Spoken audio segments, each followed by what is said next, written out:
इस्तीफे से 4 घंटे पहले विजय रूपाणी अहमदाबाद के सरदार धाम के भवन के उद्घाटन कार्यक्रम में शामिल हुए। वर्चुअली कार्यक्रम से जुड़कर पीएम मोदी ने इस भवन का उद्घाटन किया। जब ये कार्यक्रम चल रहा था तब किसी को यह अंदाजा भी नहीं था कि कुछ देर बाद ही विजय रूपाणी को अपनी गद्दी गंवानी पड़ेगी। तो क्या विजय रूपाणी की विदाई की पटकथा पहले ही लिख दी गई थी? आपको वो वजह बताते हैं जिसके चलते विजय रूपाणी गुजरात में अपना कार्यकाल पूरा नहीं कर पाए। गत 5 वर्षों में मुझे भी योगदान करने का जो अवसर मिला, उसके लिए मैं माननीय प्रधानमंत्री जी के बहुत आभारी हूं, आभार प्रकट करता हूं।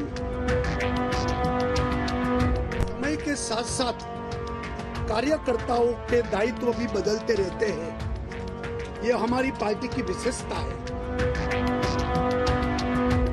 अब मुझे पार्टी का द्वारा जो भी जिम्मेवारी मिलेगी, उसका मैं संपूर्ण दायित्व और नए ऊर्जा के साथ प्रधानमंत्री जी के नेतृत्व में, माननीय राष्ट्रीय अध्यक्ष जी के मार्गदर्शन में मैं अवश्य काम करता रहूंगा। अचानक गुजरात के मुख्यमंत्री पद के इस्तीफे के बाद विजय रूपाणी ने सीएम पद की जिम्मेदारी के लिए पीएम मोदी का आभार जताया और नई भूमिका के लिए अपने आप को तैयार बताया और खुद को साधारण कार्यकर्ता बताकर गुजरात में उठी सियासी हलचल को कम करने की कोशिश की। मेरा त्याग पत्र से गुजरात भारतीय जनता पार्टी के नए नेतृत्व को अवश्य अवसर मिलेगा तथा हम सब एकजुट होकर माननीय प्रधानमंत्री जी के नेतृत्व में गुजरात की इस विकास यात्रा को नई ऊर्जा, नए उत्साह, नए नेतृत्व के साथ आगे अवश्य लेकर जाएंगे। अपने इस्तीफे के बाद विजय रूपाणी की प्रेस कॉन्फ्रेंस से जो बात साफ नहीं हो पाई वो ये कि आखिरकार एकाएक गुजरात के सीएम का इस्तीफा हुआ तो क्यों? वो क्या वजह थी कि चुनाव से ठीक 1 साल पहले गुजरात के सीएम को अपनी गद्दी छोड़नी पड़ी? इस्तीफे की वजहों पर चर्चा से पहले इन 2 तस्वीरों को देखिए। पहली तस्वीर अहमदाबाद में सरदार पटेल धाम के उद्घाटन की है, जिसमें खुद पीएम मोदी वर्चुअल माध्यम से शामिल हुए। सीएम विजय रूपाणी भी इस कार्यक्रम में मौजूद थे। और दूसरी तस्वीर करीब 4 घंटे बाद की है, जहां विजय रूपाणी पद से इस्तीफा देने के बाद राज्यपाल के पास पहुंचे। ये हमारी पार्टी की विशेषता है कि जो दायित्व पार्टी द्वारा दिया जाता है, पूरे मनोयोग से पार्टी कार्यकर्ता उसका निर्वहन करते हैं। और मुख्यमंत्री के रूप में मुझे जो दायित्व का निर्वहन करने के बाद अब मैंने मुख्यमंत्री पद से त्याग पत्र देकर पार्टी के संगठन में नई ऊर्जा के साथ काम करने की इच्छा भी जताई है। अब मुझे पार्टी का द्वारा जो भी जिम्मेवारी मिलेगी, उसका मैं संपूर्ण दायित्व और नए ऊर्जा के साथ प्रधानमंत्री जी के नेतृत्व में, माननीय राष्ट्रीय अध्यक्ष जी के मार्गदर्शन में मैं अवश्य काम करता रहूंगा।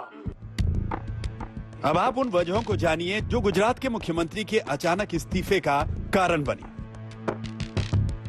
दरअसल बीते कुछ दिनों से गुजरात सरकार में नेतृत्व परिवर्तन की अटकलें लगाई जा रही थी। चर्चा इस बात की भी है कि कुछ मंत्रियों ने विजय रूपाणी के कामकाज को लेकर नाराजगी जताई थी। इसके साथ कोरोना की दूसरी लहर के दौरान गुजरात में स्वास्थ्य व्यवस्थाओं पर भी सवाल उठे थे। यहां तक कि गुजरात हाईकोर्ट ने भी कोरोना वायरस से निपटने में कमी को लेकर गुजरात सरकार को फटकार लगाई थी। बताया जा रहा है कि महामारी के दौरान लोगों को हुई दिक्कतों के चलते विजय रूपाणी को लेकर नाराजगी बढ़ गई थी और बीजेपी के कई नेता इस नाराजगी के साथ अगले चुनाव में विजय रूपाणी को चेहरा बनाने के पक्ष में नहीं थे। मोदी जी के नेतृत्व में भारतीय जनता पार्टी सभी राज्यों और केंद्र में चुनाव लड़ती है। इस बार भी हमारे पास बहुत मजबूत नेतृत्व है।